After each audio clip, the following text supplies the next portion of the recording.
हाँ, नारी तो वो होती थी जो काल को भी मार दे, अपने स्वामी से खत्म हो, जो राजपाट की त्याग दे।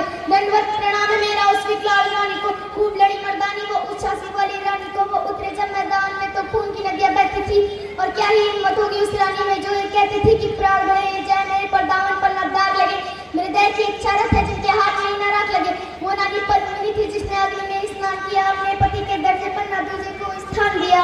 वो एक सती सावित्री जिसने उनसे खींचे प्राण, एक कांच की नारी जो ले जाती है इनके द्वार। हे कलयुग की नारी तुम अस्तित्व कैसे भूल गई, पुरखों की मर्यादा से तुम कैसे इतना दूर गई, क्यों भूल गई श्रृंगार जिसने हाथ में न तलवार हो। ए मेरी माता बहनों, तुम संस्कृति के अपसार चलो, स्वयं को पहचानो, जिजाबाई जैसी मां बनो। वो भी नारी ही थी जिसने छत्रपति तैयार किया, वो हांडी वाली रानी जिसने शीश ताज में सजा दिया। वो पन्ना था जो राजहित में पुत्र का बलिदान दिया, नारी बलवे से जिसने महाराणा प्रताप बना दिया। क्यों लगी हो नशे में तुम, क्यों कच्चे वाले प्रेम करो, तुम प्रेम यदि करना चाहो तो मां सती सा प्रेम करो, तुम कर्म यदि करना चाहो तो सीते मां सा कर्म करो, जो साथ रहे वन में भी ऐसे धर्म सा सत्कर्म करो।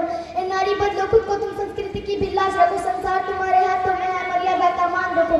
प्रेम का स्वरूप हो तुम विश्व जगत की जननी हो, तुम ही जीवन दागने का नाली वाली संगी हो। मेरी मन शांति पाठ से कुछ सीख तुम्हें सिखाने की, नकमा सतह आचरण करो सोचो इसे निभाने की। गैर मर्द को है नारी न सोचो मित्र बनाने की, गए युग जहाँ द्रौपदी के सखा कृष्ण होते थे, ये कलयुग है माता बहनों यहाँ मर्द सखा न होते हैं। Thank you.